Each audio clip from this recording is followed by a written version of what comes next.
ये खबर केआर मंगलम यूनिवर्सिटी द्वारा प्रस्तुत की गई है। क्या अमेरिका ईरान जंग अब अटूट मोड़ पर है? क्या ईरान के सामने झुकेंगे डोनाल्ड ट्रंप? क्या व्यापार किलाबंदी से बढ़ेगी भारी महंगाई?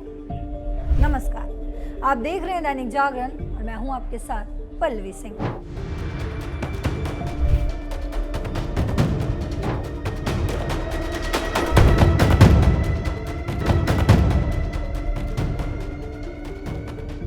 जरा सोचिए दोस्तों, अगर कोई देश सैन्य ताकत में अमेरिका जैसी महाशक्ति का मुकाबला ना कर पाए तो वो उसे कैसे झुकाएगा?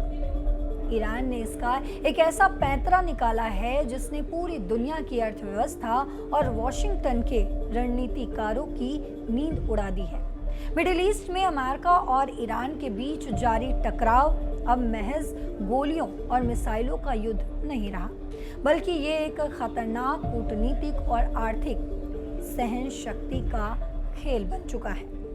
ईरान अब सीधे युद्ध के बजाय समुद्री व्यापार, ऊर्जा सप्लाई और अंतर्राष्ट्रीय शिपिंग रूट्स को निशाना बनाकर अमेरिका पर दबाव बढ़ा रहा है। आखिर ईरान की ये कैलिब्रेटेड एस्केलेशन यानी कि नापी तौली तनाव बढ़ाने की रणनीति क्या है?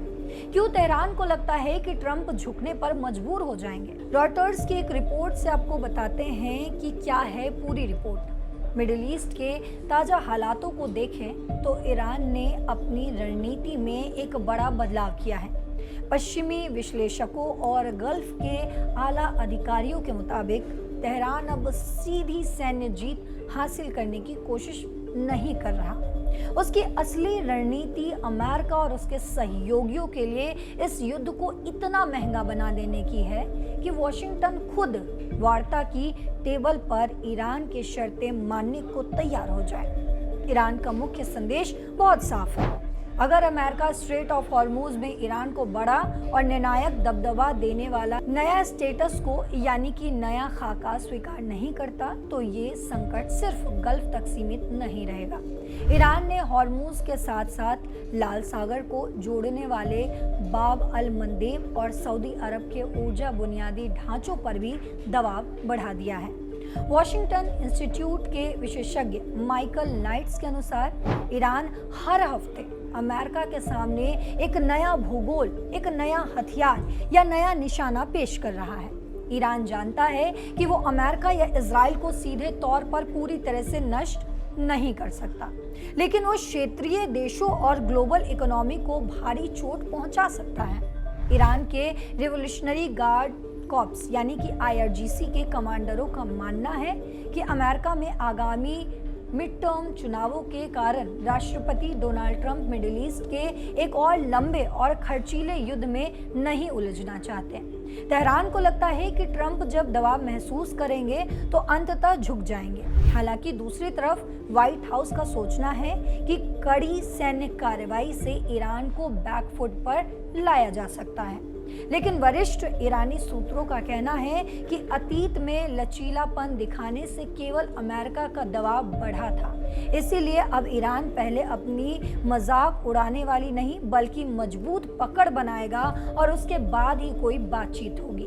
अब यहाँ सबसे बड़ा सवाल ये उठता है कि ईरान का ये नया दांव पूरे विश्व और हम सभी के लिए इतना मायने आखिर क्यों रखता है?